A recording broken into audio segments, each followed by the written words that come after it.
Bonjour à toutes et à tous dans cette nouvelle vidéo dans laquelle nous allons finaliser en fait mon analyse de risque et traiter notamment l'atelier SAP.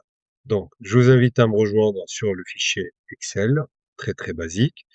Donc maintenant, on a identifié les stratégies, les scénarios stratégiques, les scénarios opérationnels, les niveaux associés à nos événements doutés, d'accord? On les a identifiés selon nos matrices. Maintenant, on va essayer de fixer avec les métiers, en fait, des plans de traitement. Par exemple, pour le premier événement redouté qui correspond au premier scénario stratégique, donc je peux corriger cela, hein, ce sera plus clair pour vous en termes de lecture. Donc, le premier événement redouté en termes de risque résiduel qui est affaire qu'un cybercriminel exploite en fait une faille pour accéder à des documents, notamment des failles. Donc, parmi les mesures qu'on peut mettre en place, on peut mettre en place une mesure préventive donc pour prévenir avec une validation stricte des API. D'accord? On peut mettre en place des schémas d'authentification des différentes API et des mécanismes de validation des API. D'accord?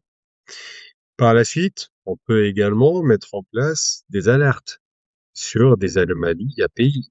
On peut mettre en place un envoi des logs vers notre SOC avec des use cases bien identifiés pour déclencher des alertes à surveiller. Par la suite, on va mettre en place une révocation des clés compromises. Donc, si nous avons des API avec des taux d'authentification qui ont été compromis, il faudra les renouveler. Et à chaque fois, regardez très bien, on avait une mesure préventive, une mesure pour détecter, détective, et une mesure pour corriger, corrective. Maintenant, le deuxième événement douté, c'est l'accès administrateur qui peut en fait changer et impacter l'intégrité des fichiers de l'œuvre. Donc là, on peut exiger la l'authentification multifacteur, pardon, pour les administrateurs. Il faut sécuriser en fait au maximum les accès des administrateurs.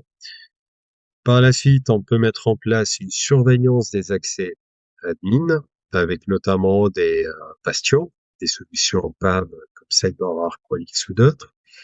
PAM Bastion, PAM par exemple, d'accord.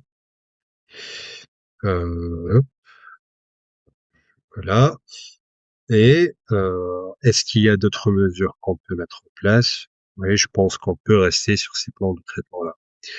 Et pour le troisième événement redouté, donc l'incident qui peut impacter la disponibilité, on doit mettre en place un plan de continuité d'activité et de reprise d'activité avec une réplication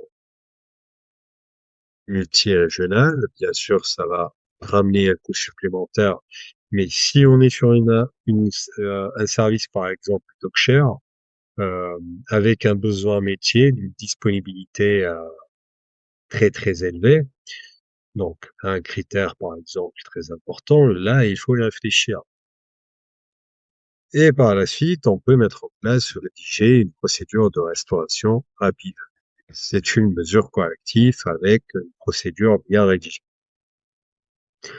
Donc voilà, l'idéal également de compléter par la suite des jalons face à ces plans d'action, de se trouver avec le métier, de trouver d'une manière collégiale un accord sur les points de suivi, les prochaines étapes, la roadmap de mettre en place ces différents plans d'action-là, voilà, pour que tout soit clair en fait, à la fois pour le métier et puis pour l'équipe sécurité également.